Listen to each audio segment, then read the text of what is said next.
오늘 말씀의 제목은요, 진리를 거부하는 이유라는 제목입니다. 진리를 거부하는 이유. 요한복음 17장 17절 말씀을 보시면 예수님께 이제 대제사장적 기도가 요한복음 17장 말씀에 기록이 되어 있는데, 그 말씀에 보시면요, 예수님께서 기도하실 때 뭐라고 기도하시냐면, 그들을 진리로 거룩하게 하옵소서. 그러니까 진리로 거룩하게 하옵소서. 그리고 아버지의 말씀은 진리니이다라고 말씀을 하셔요. 그러니까 진리로 무엇으로요? 진리로 거룩하게 하소서. 그런데 그 진리가 무엇이냐면 하나님의 말씀이 곧 진리다라는 말씀이에요.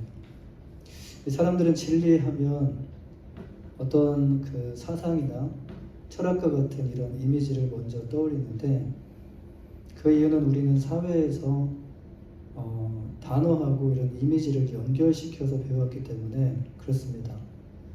그래서 진리라는 단어가 이게 단어를 생각을 하면 뭔가 이미지를 이렇게 연결시켜서 찾으려고 해요. 그런데 진리는 우리가 생각하는 이 세상의 그 어떤 사상과 그 어떤 철학도 아닙니다.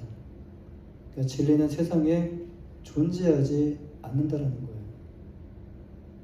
그래서 세상에서 찾을 수가 없습니다. 진리는 무엇이냐면 하나님의 성품, 그리고 하나님의 뜻이 드러난 인격적인 실체가 바로 진리예요.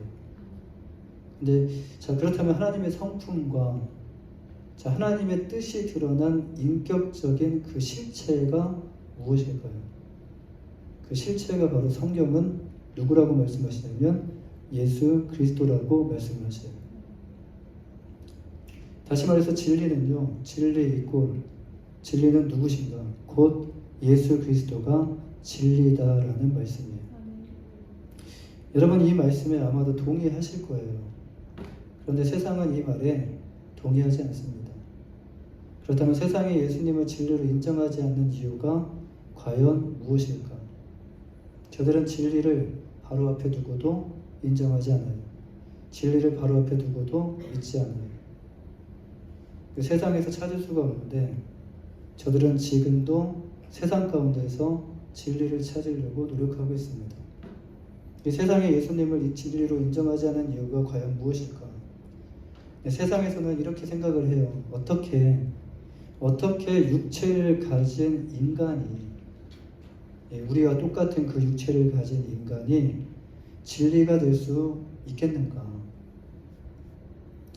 이들이 말하는 이유 중에 가장 큰 이유가 바로 이것일 거예요. 어떻게 사람이 진리가 될 수 있겠는가?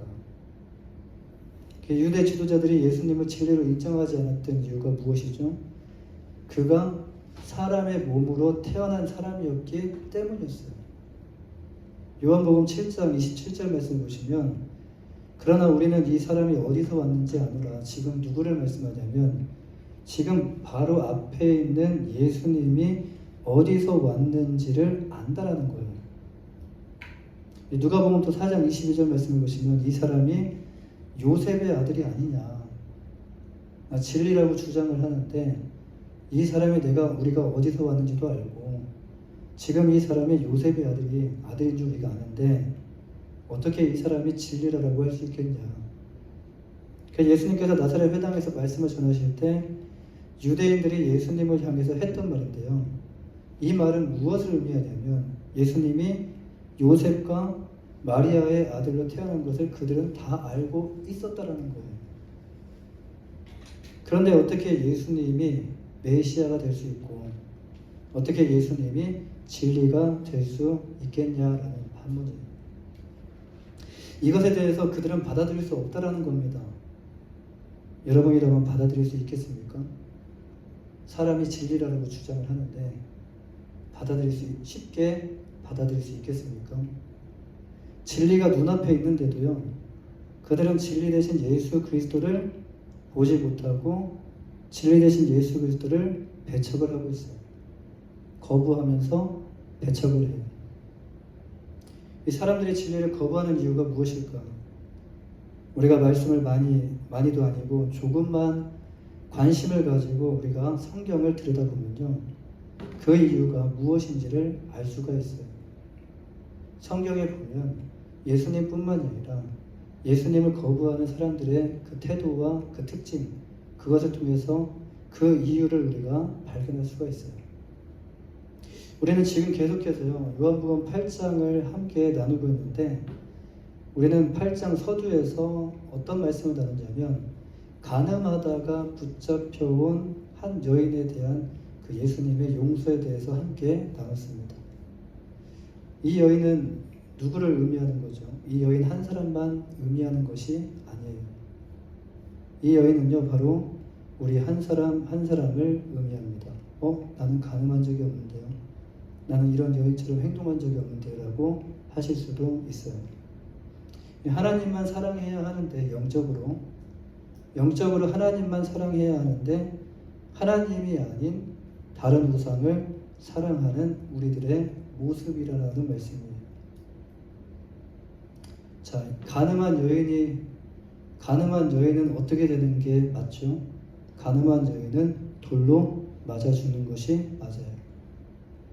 하나님을 떠나서 하나님을 사랑하지 않고 영적으로 우상을 섬기며 살아왔던 우리의 모습은, 우리는 결국 죽음을 피할 수가 없다는 거예요. 그 이후의 말씀을 보면요, 예수님께서 자신의 세상의 빛이다 라고 말씀을 하셔요. 이 연결되어져 있는 말씀입니다. 자신의 세상의 빛이다. 예수님은 어둠을 뚫고 빛으로 이 땅에 오셨어요. 우리에게 무엇을 주시기 위해 오셨냐면 소망을 주시기 위해, 어둠 가운데 놓여있던 우리에게 빛을 주시고 소망을 주시고 생명을 주시기 위해, 빛으로 또 인도해 주시기 위해, 빛 대신 하나님께로 우리를 인도해 주시기 위해 이 땅에 오셨다라는 거예요. 그리고 이어지는 말씀은요, 지난주에 나눈 말씀인데요, 진리에 관한 말씀이에요. 진리를 알면 진리가 우리를 자유케 한다라는 말씀이세요. 우리가 빛으로 인도함을 받고 이제 빛 가운데 거하게 될 때, 우리는 무엇에 눈을 뜨게 될까요? 무엇을 알게 될까요? 그 안에서 진리가 무엇인지, 참된 진리를 우리가 발견하게 된다는 거예요. 우리는 지금까지 계속해서 진리에 대해서 말씀을 나눴습니다. 여러분은 진리가 무엇이다라고 생각을 하십니까? 진리. 설교를 시작할 때 요한복음 17장 17절 말씀으로 말씀의 문을 열었는데, 예수님은 진리에 대해 말씀하실 때 진리가 곧 무엇이다? 하나님의 말씀이다 라고 말씀하셨어요. 그렇습니다. 하나님의 말씀이 곧 진리예요. 하나님의 말씀이 곧 진리입니다. 그렇다면 예수님이 왜 진리가 되실까? 하나님의 말씀이 왜 진리인가? 예수님이 또 왜 진리가 되시는가? 세상에 있는 모든 것은 때가 되면 변해요. 그리고 세상의 모든 것은 때가 되면 시들고 그리고 사라지게 돼요. 그런데 하나님의 말씀은 살아있고요, 살아있는데 그냥 살아있는 것이 아니라 영원히 변하지 않는 말씀이 하나님의 말씀이에요. 베드로전서 1장 24절 말씀이에요. 그러므로 모든 육체는 풀과 같고 그 모든 영광은 풀의 꽃과 같으니 이 풀은 마르고 꽃은 떨어지되 오직 주의 말씀은 세세토록 있도다. 진리는 변하지 않는 것이에요. 진리는 변하지 않는 거예요. 변한다면, 그것이 떨어진다면, 그것이 사라지고 없어진다면 그것은 진리가 될 수 없다라는 거예요. 만약에 이것이 변한다면요, 여러분, 그것을 누가 진리라고 말할 수 있겠습니까? 그것은 진리가 될 수 없다라는 거예요. 때문에 하나님의 말씀만이 진리입니다. 하나님의 말씀만이 진리예요. 하나님의 말씀이 어떻게 되셨습니까? 하나님의 말씀이 요한복음에 보시면 말씀이 육신이 돼요. 하나님의 독생자 되시는 예수 그리스도가 이 땅에 오셨어요. 그러니까 예수님은 누구십니까? 하나님의 말씀이에요. 말씀이 육체되어 이 땅에 오신 분이 바로 육신의 몸을 입고 오신 분이 바로 예수 그리스도예요. 예수님은 말씀대로 삶을 사셨고 성경에 보시면 예수님은 말씀대로 삶을 사셨어요. 그리고 예수님은 말씀대로 성경대로 십자가에 달려 죽으셨고 그리고 예수님은 성경대로 또 부활하셨고 승천하셨어요. 성경대로. 예수님은 말씀대로 하나님의 정의진 때에 다시 재림하실 것을 우리에게 약속해 주셨어요. 예수님의 진리라는 증거는요, 여러분, 성경에 우리가 조금만 관심을 갖고 읽어만 봐도 성경 속에는요, 예수님의 진리라는 증거가 차고도 넘쳐 있더라고요. 우리가 관심이 딴 데 있기 때문에 우리가 성경을 보는 것에 대해서 우리가 조금 멀리하기 때문에 예수님의 진리라는 것들을, 진리라는 그 사실들을 우리가 깨닫지 못한다는 거예요. 그리고 그것이 확실하게 우리의 마음 가운데 와닿지 못한다는 겁니다. 그런데 아직도 많은 사람들이 진리 대신 예수님을 거부하고 배척을 하고 있어요. 그 이유가 무엇입니까? 오늘 본문을 보시면 유대인들이 예수님을 거부하고 배척을 합니다. 근데 그 이유가 무엇인지 이 안에서 우리가 세 가지를 찾아볼 수가 있는데 이 시간 함께 우리가 세 가지만 나누고자 합니다. 첫 번째로 이들이 거부하고 배척하는 이유, 진리를 거부하고 배척하는 이유가 무엇인가? 첫 번째로 가장 큰 이유가 뭐냐면 자기애가 더 크기 때문에 그렇다는 거예요. 자기애. 자기애 안에는 뭐가 있냐면 자기 믿음이 있고 자기애 안에는 뭐가 있냐면 자기 확신이 있어요. 자기를 사랑하는 그 마음이 더 크기 때문에 그래요. 이 더 크다라는 것을 표현에 좀 부족한 것 같아요. 자기 사랑이 성경에 보시면 뭐라고 말씀하시냐면 예수님께서 내 말이 너희 안에 거할 공간이 없다라고 말씀하셔요. 그럼 무슨 말씀입니까? 내 안에 자기애로 가득 차 있다라는 거예요. 오늘 보면 37절 말씀에 나도 너희가 아브라함의 자손인 줄 아노라. 그러나 내 말이 너희 속에 있을 곳이 없으므로 나를 죽이려 하는도다. 눈을 불을 켜고 예수님을 찾아다니며 죽이려고 해요. 그리고 예수님의 사역을 방해하고 회방을 합니다. 이것은 지금 유대 종교 지도자들이 예수님을 거부하고 배척하는 이유에 대한 말씀인데요. 유대 종교 지도자들에게 예수님은 너희가 육신적으로 혈통적으로는 아브라함의 자손인 것은 맞다 인정을 하셔요.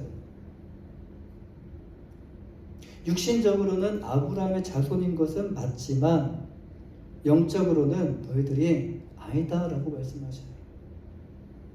이유가 무엇입니까? 예수님의 말씀이 그들 안에 거할 곳이 없기 때문이라고 말씀을 하셔요. 이 39절 40절 말씀을 보시면 예수님은 아브라함에 대한 말씀을 하셔요. 아브라함은 그렇지 않았다. 너희들이 지금 믿음의 조상, 너희들의 아버지라고 조상이라고 여기는 그 아브라함은 그렇지 않았다. 아브라함의 자손이면 아브라함 자손답게 행하라.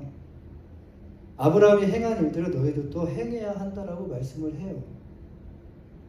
무슨 의미입니까? 아브라함이 어떤 사람이었죠?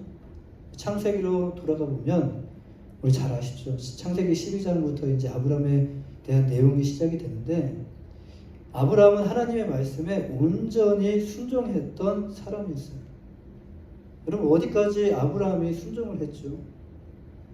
우리가 정말 감히 상상할 수 없는 것까지 아브라함이 순종을 모습을 보였어요. 100세 때 얻은 100세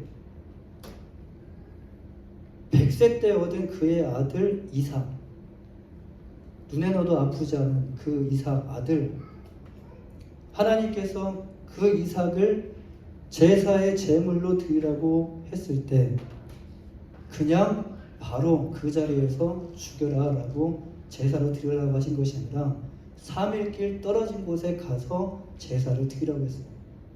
그 3일 동안이 그에게는 어떤 시간이었을까요?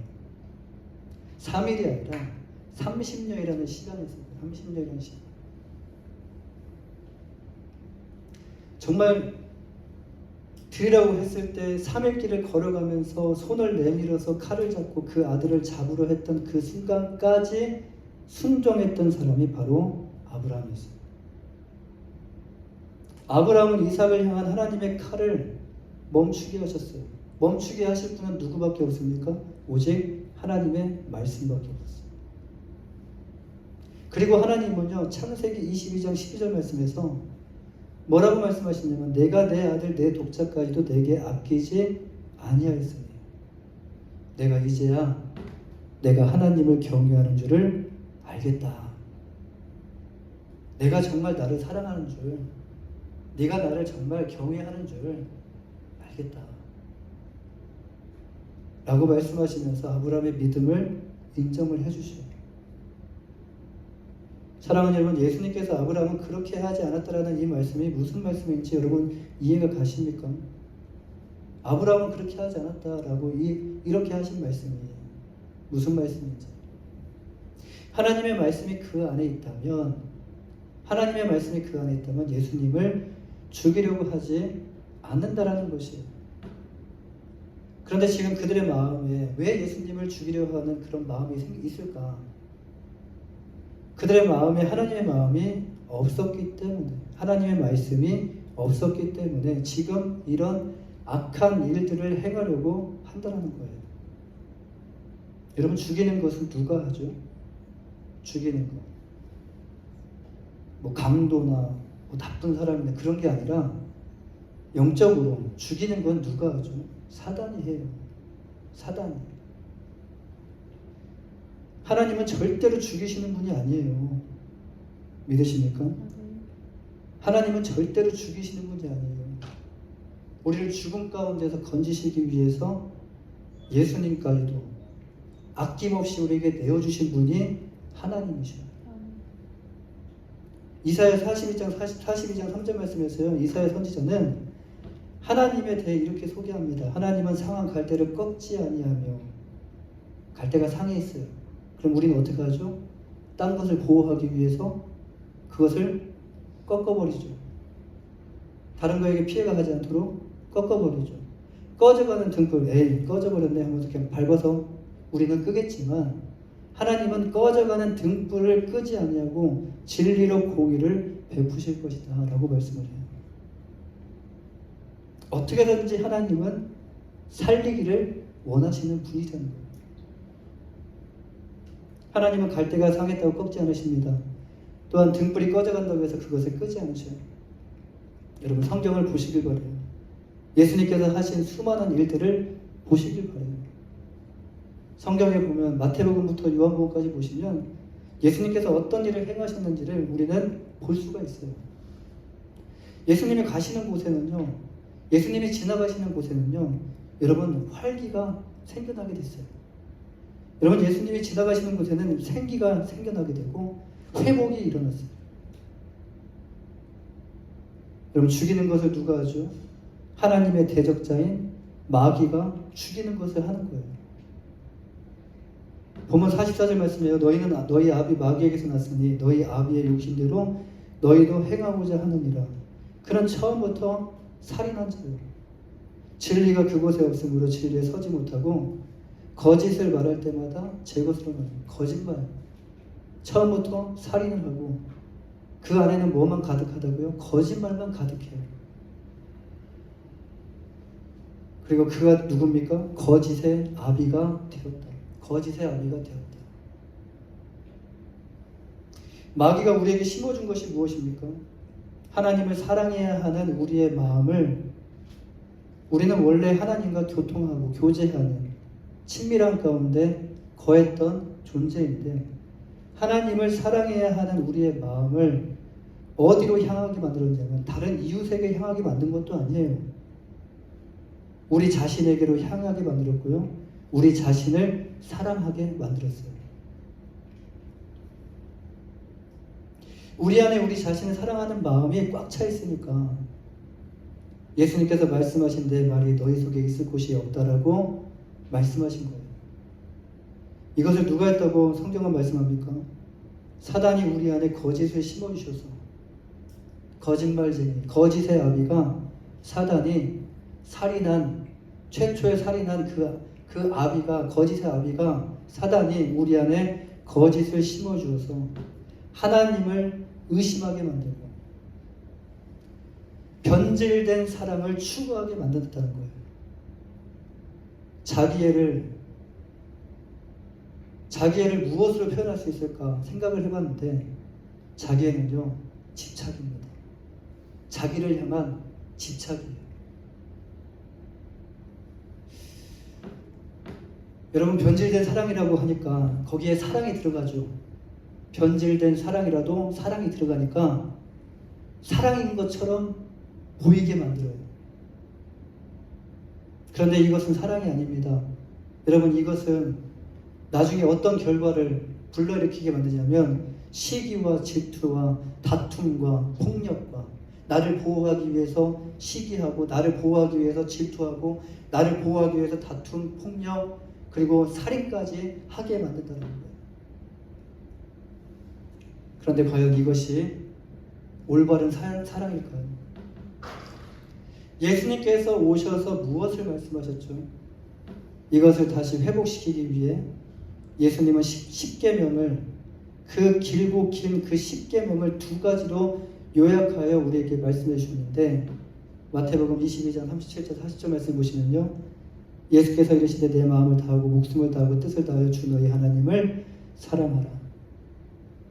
이것이 크고 첫째 되는 계명이요, 둘째도 그와 같으니 내 이웃을 내 자신과 같이 사랑하라 하셨으니, 이 두 계명이 온 율법이다. 이 두 계명이 온 율법이고, 그리고 이 두 계명이 선지자의 강령이다 라고 말씀하십니다.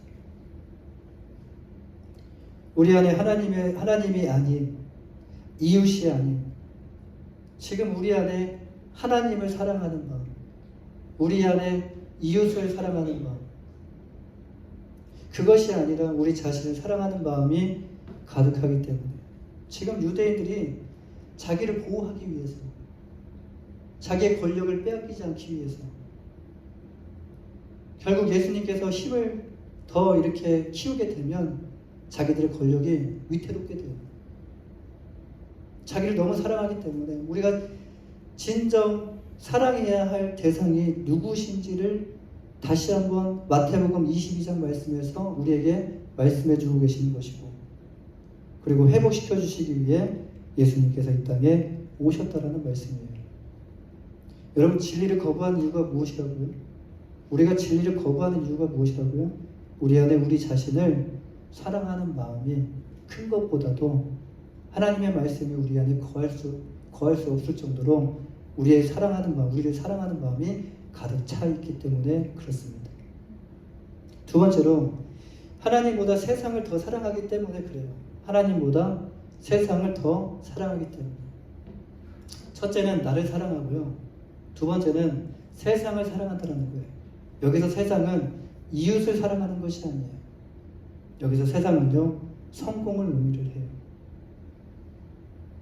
오늘 보면 44절 말씀을 보면요, 너희는 너희 아비 마귀에게서 났으니 너희 아비의 욕심을 너희도 행하고자 하느니라. 그는 처음부터 살인한 자요, 진리가 그 속에 없으므로 진리에 서지 못하고 거짓을 말할 때마다 제 것으로 말하나니 이는 그가 거짓말쟁이요 거짓의 아비가 되었습니다 라고 말씀을 해요.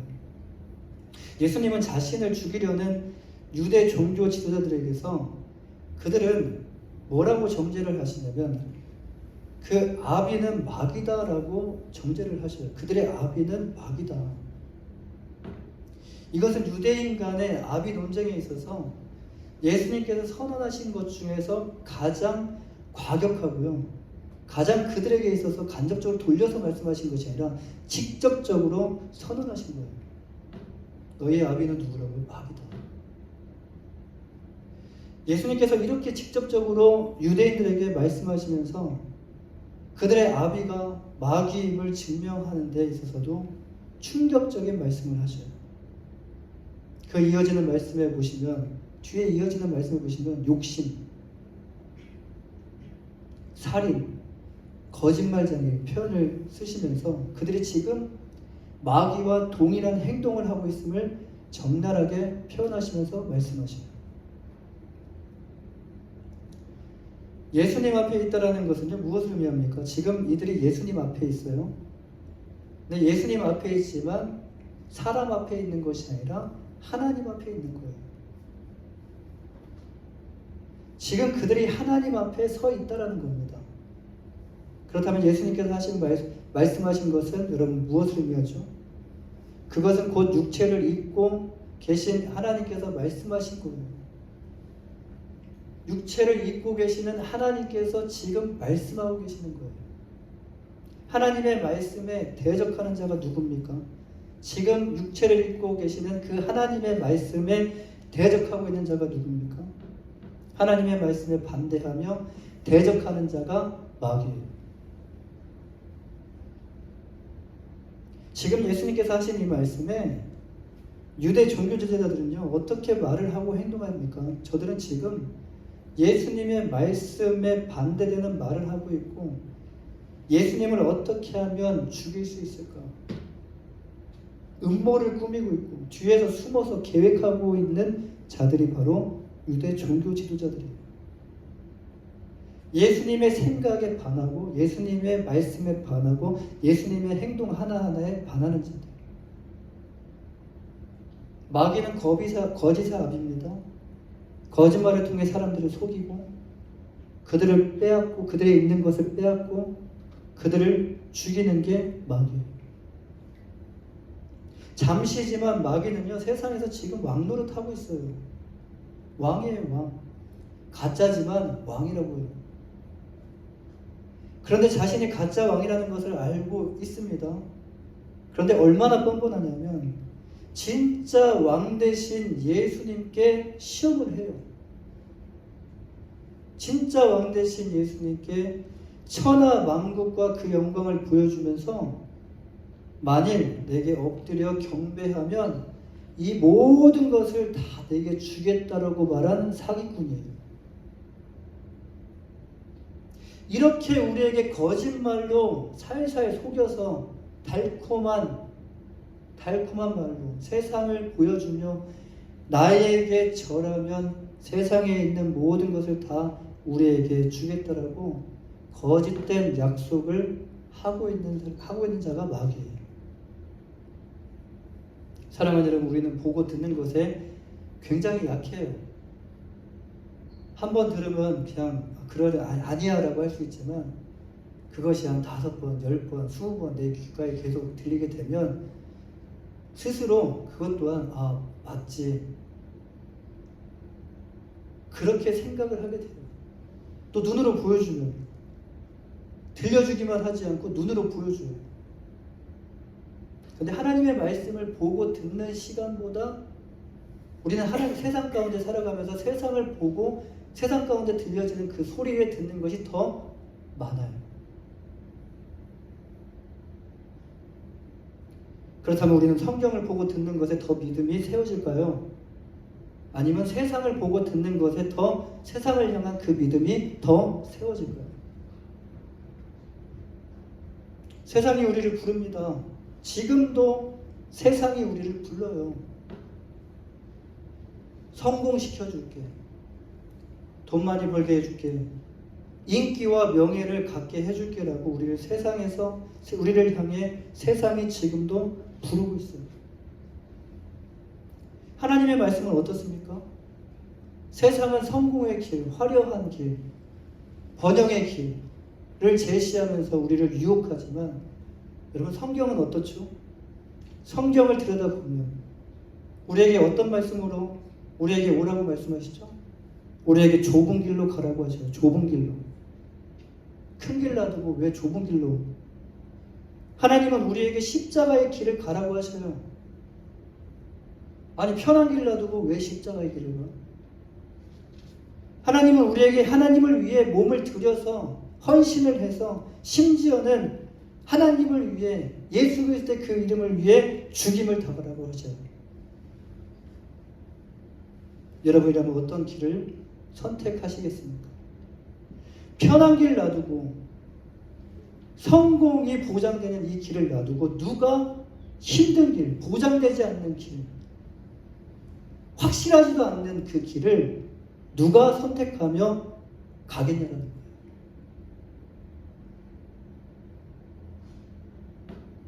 이 두 길이 맞이하는 결론은 어떻습니까? 성공의 길을 가는 것처럼 보이죠? 그런데 정반대의 결론을 맞이하게 돼요.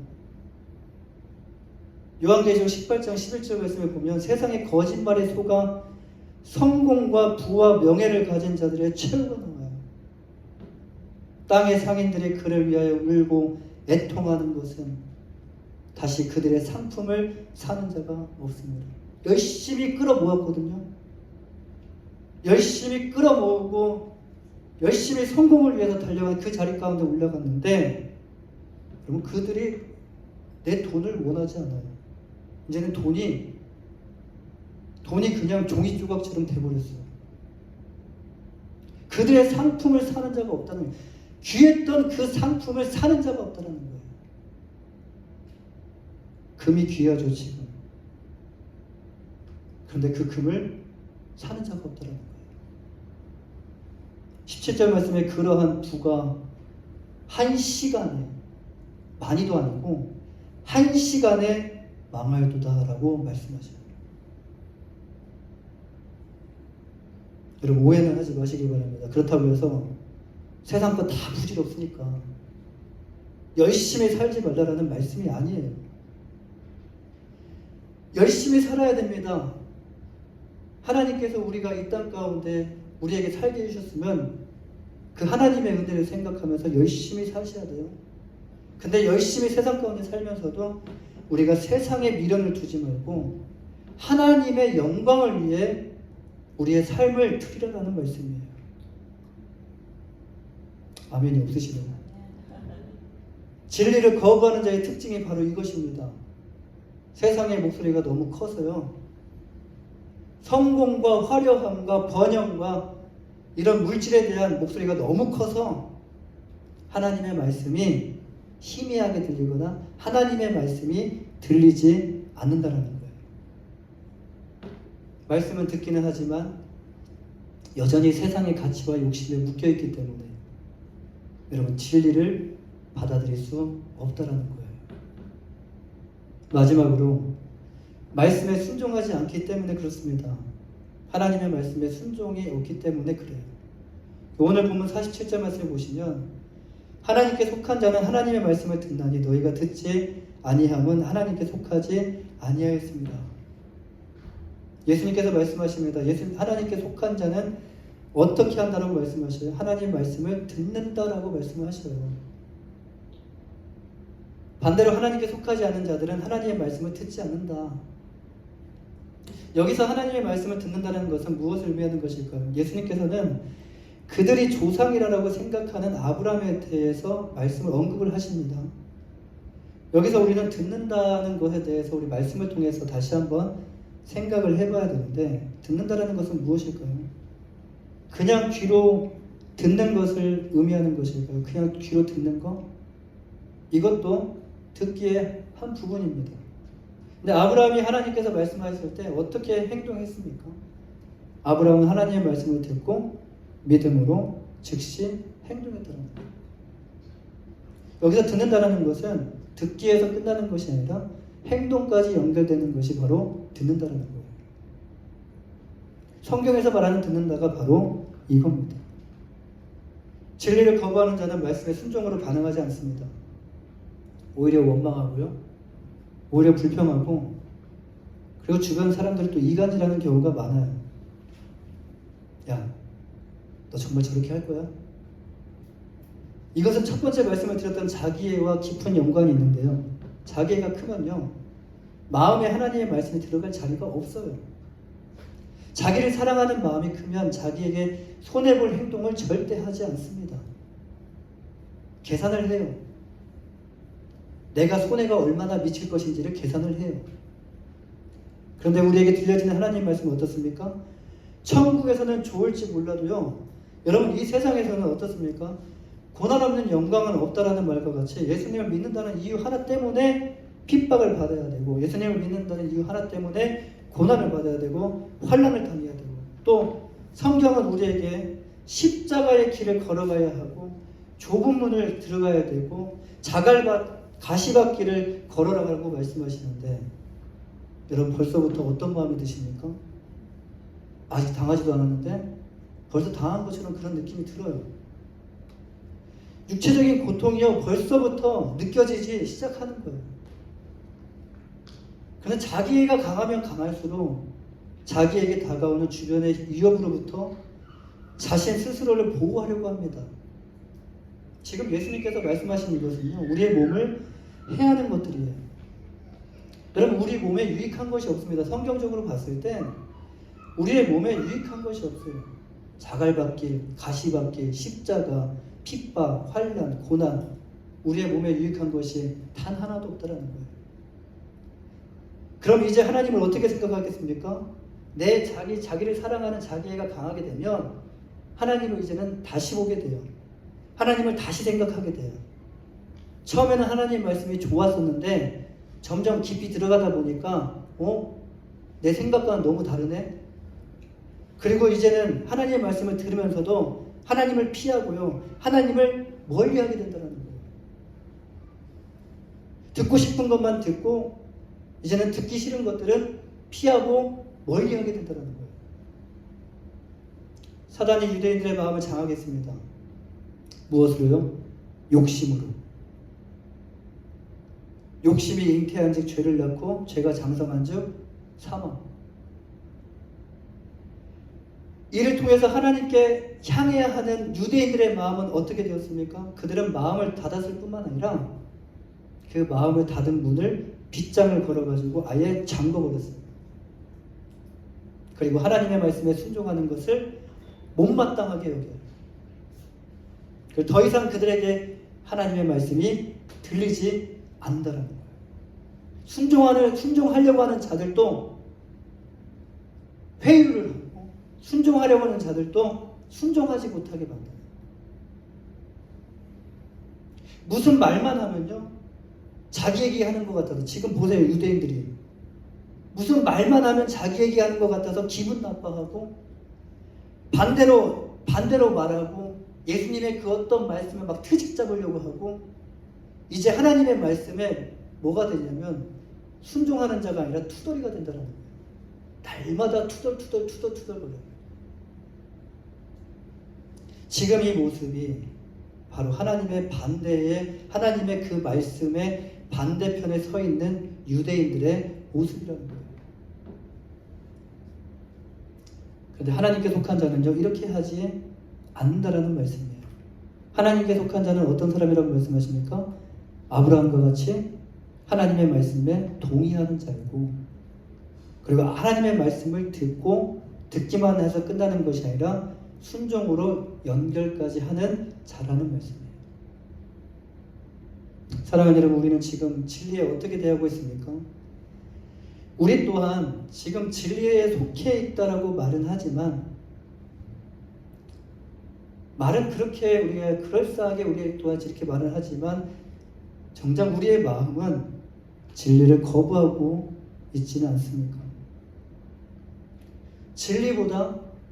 진리도 중요하지만 나도 중요하지. 근데 이 말 안에는 진리와 내가 동격이 아니라 진리도 중요하지만 나도 중요하다는 이 말은 내가 더 중요하다는 거예요. 진리보다 자기를 더 사랑하고 세상을 더 사랑하고 하나님의 말씀을 듣기만 하고 순종하지 않은 신앙생활이 아니라, 또 교회 생활에 만족하며 예배 가운데 나오고 있지 않은지, 우리의 삶을 다시 한번 오늘 말씀을 통해서 우리가 점검해 봐야 될 줄 믿습니다. 우리 그리스도인들이 포기해야 하는 마음이 뭐예요? 우리 그리스도인들이 정말 포기해야 되는 마음이 무엇입니까? 여러분, 집을 포기하라는 말씀이 아니에요. 차를 포기하라는 말씀이 아니에요. 내가 세상에서 돈 많이 버는 것을 포기하라는 말씀이 아니에요. 결혼을 포기하라는 말씀이 아니에요. 자녀를 포기하라는 말씀이 아니에요. 세상에서 M4 세대, 지금 청년들 M4 세대 이렇게 말하죠. M 포기, N 너무 많아가지고 숫자를 헤아릴 수 없는 M4 세대, 그런 걸 포기하라는 말씀이 아니라 우리 자신을 사랑하는 마음을 포기해야 하고 세상을 사랑하는 마음을 포기해야 되고 하나님의 말씀에 불순종하는 그 마음을 포기해야 된다는 거예요. 우리 그리스도인들이 끝까지 붙잡아야 하는 것은 무엇입니까? 하나님의 말씀이에요. 할렐루야. 하나님의 말씀, 그리고 우리 그리스도인들이 끝까지 붙잡아야 되는 건요, 하나님을 사랑하는 마음을 붙잡으셔야 돼요. 그리고 마지막으로 우리가 끝까지 붙잡아야 되는 마음은 하나님의 말씀에 순종하는 마음을 끝까지 붙잡으셔야 돼요. 이거 쉽지 않습니다. 내 힘으로 할 수 없어요. 하나님의 말씀대로 내가 살아가는 거 어쩌다 한번 내가 기분 좋을 때 할 수는 있어요. 그러나 매번 하나님께서 나에게 순종을 요구하실 때 이것은 우리의 힘으로 할 수 있는 것이 아니에요. 우리의 능력으로 할 수 있는 것이 아니에요.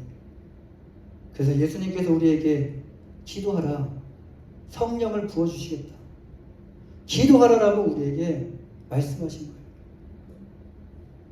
사랑하는 여러분, 한 주간도 오늘 주신 이 말씀 붙잡고 승리하시는 귀하고 복된 이 한 주간 삶이 되시기를 주님의 이름으로 간절히 축원합니다. 기도하겠습니다.